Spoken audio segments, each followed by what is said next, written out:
This is Angela with Danceable Thoughts, and this is Hear It Tonight, Use It Tomorrow. This is a podcast for dance educators and performing arts educators in general. This is season 2, episode 7, and 7 is the magic number. This is 7 things to try to make your rehearsals a little bit different, both for you and your students. So this is 7 things for rehearsals. So some of these ideas might really come in handy now for my public school educator friends. We've been in a groove now. We've gotten through the summer practices. We're pretty much through the first month of school, and we're taking on different challenges, whether it's different kinds of performances at halftime or we've got community events that we've got to get to do.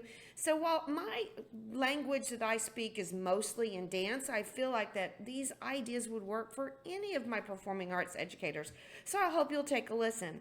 So let's start with the first thing. The first thing is warm up. I don't care what your activity is, whether it's athletics, performing arts, even writing, even math. You got to warm up before you get into the performance, into the rehearsal. So think about your warm up. We spend a lot of time building systems, building ways that we want to emphasize correct technique and correct execution. But there are simple things in the warm up that you might change because at this point, your students may be lulled into a pattern. That's kind of a thematic idea throughout this conversation, is that we're going to get them out of that lulled in rote behavior. So for warm up, can you change I'm going to call it the soundtrack of the warm up, whether it's the music that you're playing or the scales that you're playing or singing? Can you change the soundtrack? Can you change the pacing? Now, if that's not something you necessarily want to do because these are your skills that you've got to practice, is there some way you can change up the warm-up in the sense of the arrangement in the space? Can different groups warm up together? Could a different leader lead warm-up? Could you physically change where you do warm-up? I think that there's some things that you can do about the warm-up time of the day where I think it's valuable to the mature mind to have that focus in time, and this is my routine. We're talking about young artists, and while they need that routine, they also get bored very quickly. Thank you, digital devices. So giving them just a little bit of a change is going to both give them a kinesthetic and almost an emotional response to warm up. Instead of it being something, oh, we do it every day, they've got to become more alert. They got to be a little more pins and needles about, hey, we're doing something different. So number 1 is warm up. Number 2 is about technique, because I feel like we've got across all our activities, athletics and performing arts, we've got technique elements that we want to emphasize. So I'm going to give you 2 terms that I like, but I'm not sure are perfect yet. A micro element and a macro element. And if you're not familiar with those terms, micro generally means it's something small, and macro is the big, useful idea or the bigger tool. But I want you just to take that idea and think about the micro as in a detail-oriented thing. I need to look under the microscope at this particular skill that we have. And I want to add an activity that emphasizes that skill. I want to add some for my dancer friends. They need to constantly be pointing their feet, pointing their toes. So you do something maybe from the ballet world to emphasize the articulation of the ankles. And the idea of the macro being the big picture idea. Maybe you've got the skills down, but there's a lack of artistry in the way something is being performed. So maybe you add in during your technique time a level of artistry. Of course, you sometimes think artistry, will allow them to have creative license, but maybe because you're in the routine of doing things, that this might be an okay time for one particular, shall we say, overly rehearsed practice element could be expanded. It could be a creative thing. So find within your regular routine both a micro to fix and a macro to fix or to examine, to explore. Now this one, number 3, is all for my director friends, and I think this is, I see musicians do this quite a bit. Sometimes my theatrical friends, my dance friends, we forget about this. You need to stand somewhere different in the space. Don't always watch your rehearsal, your routine from the exact same spot. So I envision my own self sitting at the top of the bleachers in the center because I've got to see the widest range. But if you only watch rehearsal from that point of view, you're going to always pretty much see the same thing. It's of great value to stand at the back of a group. It's of great value to watch from the side. And if you feel like you have to be, let's say, almost like on the podium in a conducting sense, then you need to turn your head from one side to the other. And I know these are super simple ideas, but for my dance friends, you have to do that for yourself. You have to change your perspective if you really want to see all of the things that need to grow and improve. An interesting thing also about you changing where you stand is it changes the attention level of your audience, aka your students, your performing group. So when you are moving about the space, just like in a classroom, when the teacher moves about the space, it changes the energy level around the room, and somebody who feels like they've never been noticed might realize that they are absolutely about to be noticed. So move around the space. So number 3 is stand somewhere different. Number 4 is work backwards.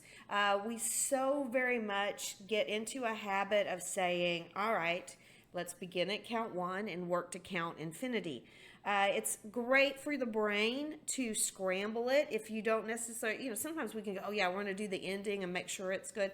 You can even start in the middle and work out, but just change it up a little bit the way you are doing it. So in my mind, when I was thinking about this, number 4, about working backwards, if, say, for instance, this was the day you were reviewing a dance that you had already performed, well, instead of going, hey, let's start at the top, what if you chunked it up from the back of the routine, the end of the routine?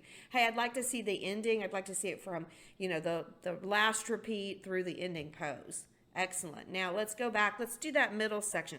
So when you're talking about rehearsals and the kids think, oh, we're just going to go over this routine again, or, oh, we're just going to work backwards. Work in chunks and work in different order. Number 5 has to do with you as well. It's change your words.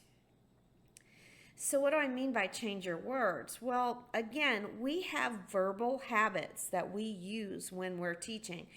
We've taught our students to listen for the verbal cues. Very important, very necessary. But if they only hear that and they hear that enough, they're going to tune it out. At some point, it becomes white noise. So why don't you think for yourself, and you're going to trip up on your own tongue, just like I tripped up on mine a little bit there, but try to change your words. So if always when you're kicking and you hit the top of the kick, you say hit, maybe you say top or point. You give it a different word and tell the kids. I love it when students are asked to vocalize when they are in rehearsal. My marching band friends use this quite a bit. It's very successful. But if you will ask them to vocalize and change up what they expect, it's going to trigger in their brain a different level of awareness. Same thing with, and I'm going to use my dance vocabulary because I'm most versed in that. So let's think about spotting. Okay, so you're working on turns. Somebody say spot. You can say the less perfect term snap or hit, even for turns, giving them a different word. Maybe you add a sound. Maybe you set clap. Maybe you do a little stomp. Anything that you can do, don't throw a fit or anything, but anything you can do to change up the sound of the rehearsal, of the verbiage that they are expecting. The dynamics of the rehearsal come from your voice. If you talk very monotone, that's the way that you're going to have rehearsal. And maybe you need to have a soft, calm demeanor. But maybe you need to keep them energized. Maybe you need to give them excitement in the way they are performing. And you need to do it with your voice. So changing your words, even if you feel like it's oversimplifying terms, but that's okay. And if you can ask those students to jump in with you on changing the words, it's going to change the energy level in the rehearsal. Because, of course, if we always say hit and then we're supposed to say top and then somebody says hit, it causes a giggle. Be prepared for that. But that energy changes the rehearsal, and certainly it changes the expectation of rehearsal, that they can't just go through the motions, so they're going to do things a little bit differently. So the next thing is to add a different set of eyes. Now, we are, and I'm going to speak to my dance team world, we are really great at this during contest season. I happen to love being a clinician that comes in and is an extra set of eyes to help you prepare for contest and get the performance ready, maybe make changes to the choreography, that kind of thing. But different set of eyes is also very useful now. I want you to think about the different sets of eyes that you could bring in, even if it wasn't a dance professional or a person within the same performing arts area. One of the things that's unique about performing arts is that whether we want to live in our little worlds or not, we cross over. We all understand musicality, pretty much. I'm teasing you theater people.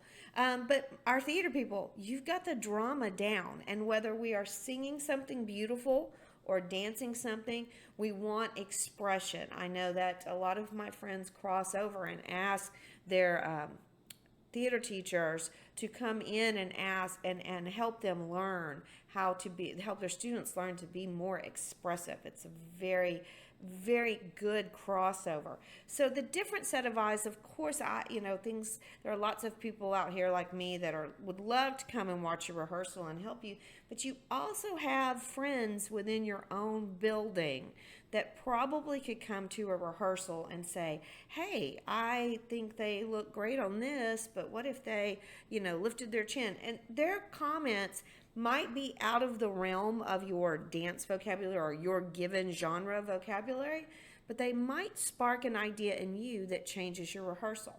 The other thing about a different set of eyes has to do not just with the way the kids perform, but you have to be maybe comfortable enough to let them watch the routine, and I mean the routine that you have for, hey, my rehearsal starts this way, then we do this, then we do this is how we conclude. All of our fellow performing artists, even our friends, our athletic friends, we've all got set ways that our genres, our beloved forms of activity tell us. There's a certain way to warm up for volleyball. There's a certain way to warm up for basketball, football, etc. What is it that someone else to the outside might say, when we do a drill like this, we emphasize this, or maybe they do it not as a group, but in small groups. So there are people around your campus who are busy. They're all busy. Everybody's super busy. But they might come and spend one afternoon with you and your group and see things a little bit differently, and then take some time to have a conversation. Go get a latte or a Sonic beverage or any other kind of beverage, and sit down with them and shoot the breeze and say, what did you see? And maybe you may get invited to do the same thing for them, which is the other thing that is really amazing about that different set of eyes. Sometimes it's you putting your eyes on someone else's rehearsal. And if you can't get away to be at, somebody else's dance team rehearsal or orchestra rehearsal, whatever, you can, again, look in your own building. Sometimes the resources that you need are across the hall, not across the county. So go ahead and take that time to work in interdisciplinary ways. Think of different ideas. A different set of eyes gives you a different set of thoughts. Don't feel intimidated. We've got to get past somebody's watching my rehearsal, that's in admins included, to say, hey, I want you to see this. I'm going to get off this subject of different set of eyes, but let me just say, too, there may be someone on your campus who was in that same performing art, and they are dying for you to invite them to the rehearsal. They would love it if you would allow them to come in. And their knowledge may be, I'm going to be kind of general, they might be a little bit outdated because maybe they're a little bit older, or it might be the newest and most unique thing because they're fresh out of college. Just feel comfortable bringing someone in to look at your rehearsal, to see how things run and see how things might be, done differently. Put a little spark in it. The last thing that I have, number 7, is make your agenda visible. So, of all these things we've just been talking about, we're going through it, maybe changing the warm up, adding a micro or a macro technique element, a small thing to focus on, a very important detail or a big concept. Asking yourself to make some changes like standing somewhere different. Number 4, reworking the routine in a different order. I've asked you to think about changing your words, and then I've asked you to bring other people in.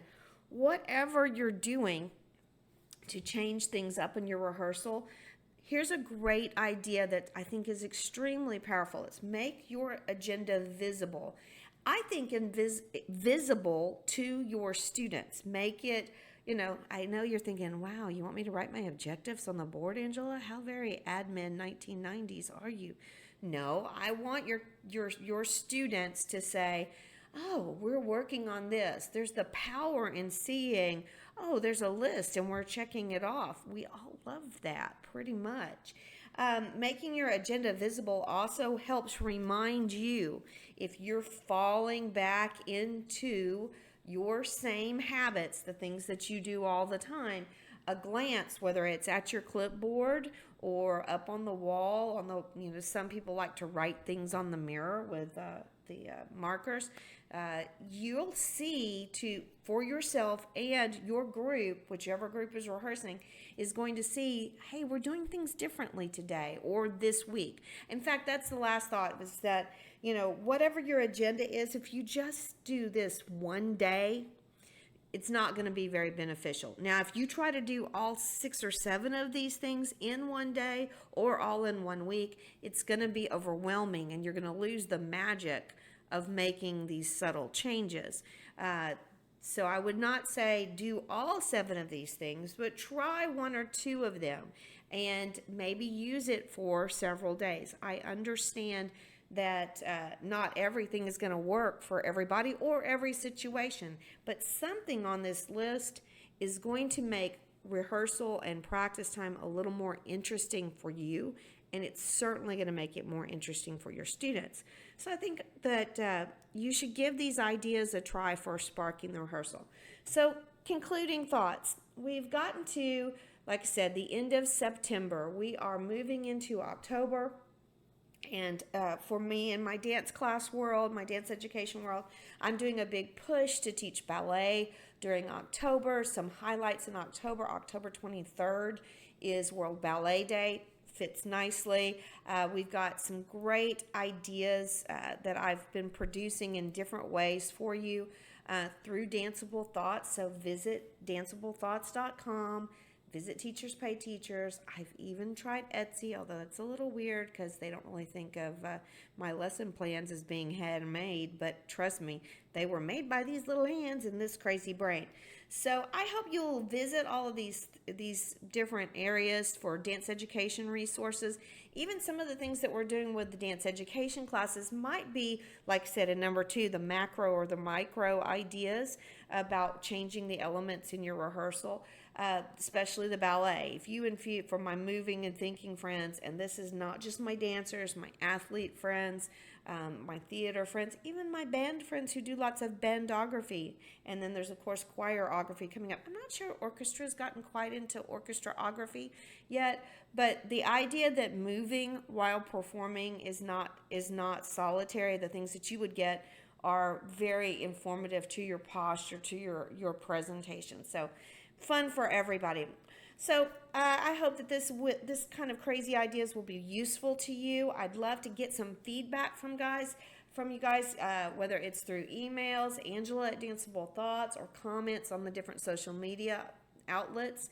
I want to see what I'm doing for you that is useful, and if there are things I need to modify, I want to do that. And if there are things I can do more for, of course I will do that, because my goal is for us to be a community of thinking dancers where we think things through and then we dance them out. Hope you have a great week.